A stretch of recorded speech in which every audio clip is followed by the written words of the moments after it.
We saw in past videos that Donald Trump signed a peace agreement called the Abraham Accords, and it started with the United Arab Emirates and Bahrain. In November, Sudan joined this agreement.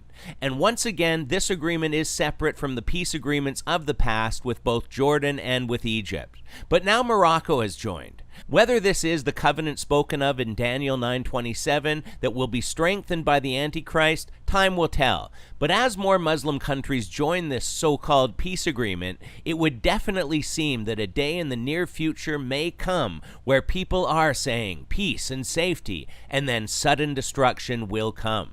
Something to consider is that the very next verse says that that day will not overtake us because we are children of light. So only those who are not of God are going to be surprised by this. And the next verse encourages us to be alert and watching for the signs Jesus spoke of that lead up to this.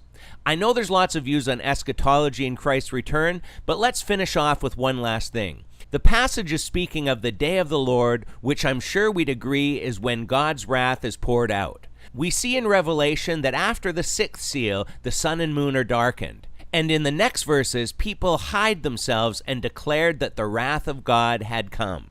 I think this is important because it shows us that before the sixth seal, God's wrath was not being released.